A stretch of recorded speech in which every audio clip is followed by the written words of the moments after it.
वडोदरा के सांसद डॉक्टर हेमांग जोशी की ओर से आज एक पत्रकार परिषद का आयोजन किया गया था। इस दौरान नेशनल हाईवे अथॉरिटी की टीम भी पत्रकार परिषद में मौजूद रही थी। इसके अलावा वडोदरा शहर भाजपा प्रमुख डॉक्टर जयप्रकाश सोनी, वडोदरा जिला भाजपा प्रमुख सतीश निशाड़िया, विधायक और साथ ही डिप्टी मेयर भी इस पत्रकार परिषद के दौरान मौजूद थे। इस पत्रकार परिषद के तहत नेशनल हाईवे नंबर 48 को लेकर एक बड़ी घोषणा की गई।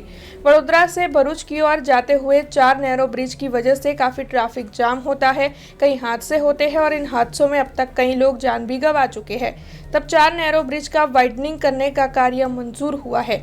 इन सभी को सरकार की ओर से मंजूरी दे दी गई है। तब आने वाले 2 सालों में ये काम पूर्ण हो जाएगा, ऐसी जानकारी इस पत्रकार परिषद के तहत सांसद डॉक्टर हेमांग जोशी की ओर से दी गई है। છેલ્લા ઘણા વર્ષોથી વડોદરાથી સુરત વચ્ચેના જે આપણા 4 સાંકડા બ્રિજ નેશનલ હાઈવેની વચ્ચે જે સ્થિત હતા એમના કારણે ટ્રાફિકની ખૂબ મોટી સમસ્યા થતી હતી।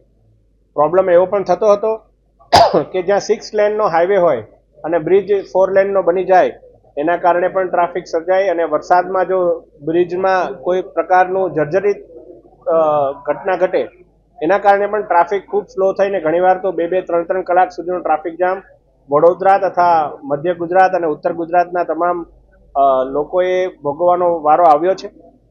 આ બ્રિજ માટે પૂર્વ તમામ સાંસદોએ પણ ઘણા પ્રયત્નો કરેલા છે અને એમના પ્રયત્નો પણ જ્યારે સાર્થક નીવડ્યા હોય છેલ્લા 1 વર્ષથી માનનીય રોડ મંત્રી શ્રી નીતિનભાઈ ગડકરીજીને આ બાબતે રજૂઆત કરવામાં આવતી હતી અને માનનીય વડાપ્રધાનશ્રી, માનનીય ગૃહમંત્રીશ્રી અને માનનીય માર્ગ મંત્રીશ્રીના સહયોગથી સહકારથી વડોદરાના 4 બ્રિજના કામ શરૂ કરવામાં આવ્યા છે। એ જે સમગ્ર કામ છે એ સેન્કશન થઈ ગયું છે અને આવનારા 2 વર્ષની અંદર ઝડપથી ઝડપ આ કામ પૂર્ણ થાય। તમામ ત્યાંના પોર અને આજુબાજુના ઔદ્યોગિક એકમોની પણ આ પ્રકારે માંગ હતી કે આ બ્રિજના કારણે તેઓના કર્મચારીઓને પણ ઘણી હાલાકી ભોગવવી પડતી હોય છે।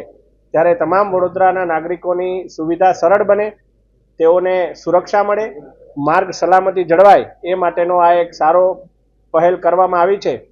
આ બ્રિજને મંજૂરી આપવા બદલ હું આપણા માનનીય વડાપ્રધાન શ્રી નરેન્દ્રભાઈ મોદીજી, આપણા ગૃહમંત્રી શ્રીમાન અમિતભાઈ શાહજી અને આપણા मार्ग मंत्री आदरणीय नितिनभाई गडकरी जी नो खूब खूब आभार मानूं छुं। हमसे जुड़े रहने के लिए हमारे YouTube चैनल को सब्सक्राइब करें और नई वीडियो की नोटिफिकेशन के लिए बेल आइकॉन को दबाएं।